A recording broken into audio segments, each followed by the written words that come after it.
आज पूनम जय स्वामीनारायण नमस्ते મારું નામ સુરેન્દ્ર પટેલ બેઝિકલી હું ડિઝાઇનર છું એથી વધારે જન્મજાત સત્સંગ નાનો હતો ત્યારે ફાધર અહીં લાવતા અને દર્શન કરતા પણ જેમ જેમ સમજ વધતી ગઈ અને ડિઝાઇન વિશેનું થોડું એક વિદ્યાર્થી અવસ્થાનું ધ્યાન રાખવાનું થયું ત્યારે ખબર પડી કે અહીં જે હેરિટેજ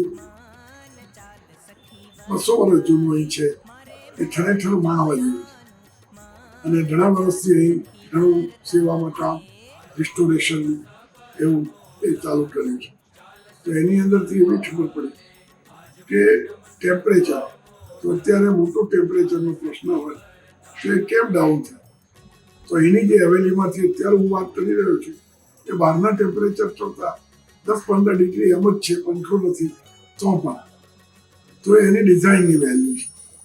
તો મારું એવું માનવું છે કે ભારત પાસે જે આ વાતની સમજ છે અને હતી એ કદાચ દુનિયામાં બહુ ઓછી જગ્યાએ છે. તો નવી પેઢીને મારી ખાસ વિનંતી કે એકવાર આવો અને આ દ્રષ્ટિએ આ જગ્યાએ જુઓ.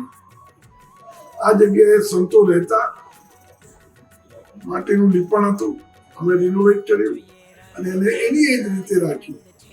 તો એનો ફાયદો એ છે કે આ ટાળક છે. બીજી વાત એ છે કે જ્યાં ટાળક છે ત્યાં પવિત્રતાનો અનુભવ થાય. એ વાત પણ અહીં દેખાય.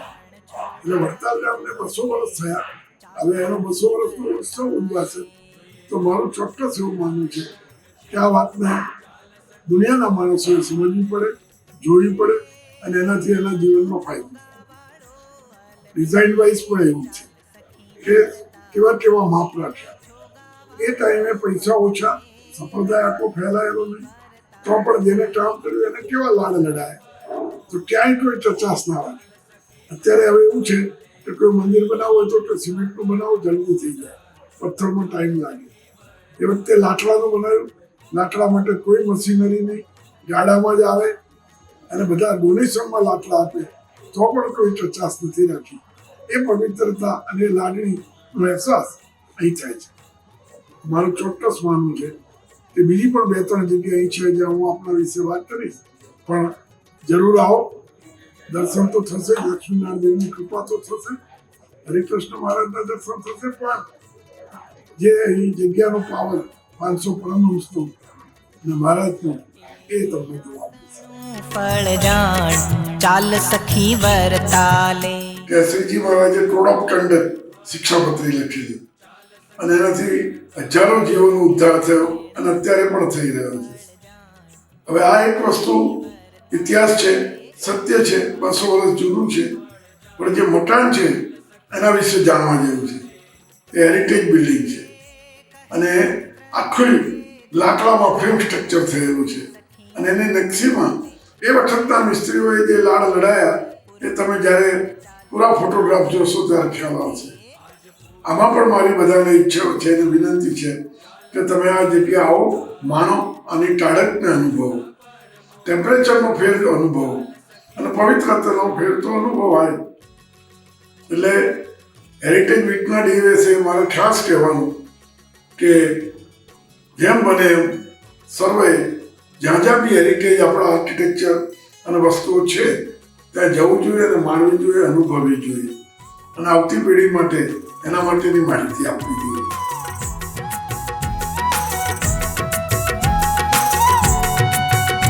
હરિમંદિરના પગથિયા પર બેઠું છું. ઝડપ અને જમાનો, આ 2 વાત એ જુદી છે.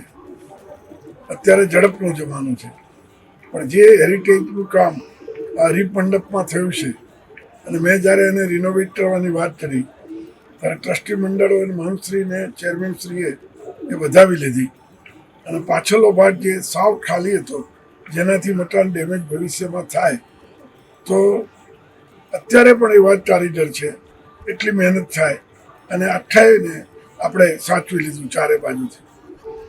આ મકાન બી ફ્રેમ સ્ટ્રક્ચર છે અને ચૂનામાં ચણાયેલું, 100 વર્ષે ફેરથી પાવરફુલ થાય. અને આ એક પાછી એવી પ્રસિદ્ધ જગ્યા છે જ્યાં શ્રીજી મહારાજનો પોતે રહેતા હતા. એટલે આ પણ એક વસ્તુ લાઈફમાં જેને ન જોઈ હોય અને જરૂર આવવું જોઈએ, અહીં અનુભવવું જોઈએ કે પાવર શું છે, શાંતિ શું છે, અને ઝડપ અને આપણો હેરિટેજ એ બેનો સમન્વય શું છે. તો મારું એવું ચોક્કસ માનવું છે કે આ હેરિટેજ વીકના દિવસે આ વાત બધાને પ્રસરે, સમજાય. અને મારી વિનંતીને માન આપીને પણ વડતાલને 200 વર્ષ થવા આવ્યા છે અને એનો ઉત્સવ ઉજવવાનો છે, એ ટાઈમે પણ આ વસ્તુ જરૂર જોવી જોઈએ, માણવી જોઈએ, અનુભવવી જોઈએ અને યાદ રાખવી જોઈએ. પ્રણામ. હું જે હવે વાત કરવા માંગુ છું એવી જગ્યા છે કે જે મારી પાછળ દેખાય છે એ શ્રીજી મહારાજની આજીવન પ્રસાદીની અસંખ્ય વસ્તુઓનો ભંડાર છે. એ પણ એવી એક જગ્યા છે જ્યાં જઈને તમે ઊભા રહો તો તમને આપણો વારસો શું હતો, આપણું હેરિટેજ શું હતું, આપણા કપડાં, આપણા ઘરેણાં, આપણી લાગણી, કંઠી અને અનેક વસ્તુઓ એ ત્યાં પ્રત્યક્ષ જોવા મળે છે. એક સંપ્રદાય એવો છે કે જેમાં શ્રીજી મહારાજની 200 વર્ષથી પ્રસાદીની વસ્તુઓનો અદ્ભુત સંગ્રહ કરેલો છે. જમાના પ્રમાણે વધુ જમીનની જરૂર, વધુ લોકોને જોવા મળે એટલે ગોમતી કિનારે ટ્રસ્ટી મંડળે નક્કી કર્યા પ્રમાણે એક નવું અદ્ભુત મ્યુઝિયમ બની રહ્યું છે અને બધી જ વસ્તુઓ ત્યાં પ્રસાદીની થશે. એ પણ એક આપણા હેરિટેજને સાચવવા માટેનો બહુ મોટો પ્રયત્ન છે. એટલે મારી એમ વિનંતી કે જરૂર અહીં આવો, અહીં જુઓ, હેરિટેજને માણો, હેરિટેજને સમજો અને હેરિટેજને અપનાવો.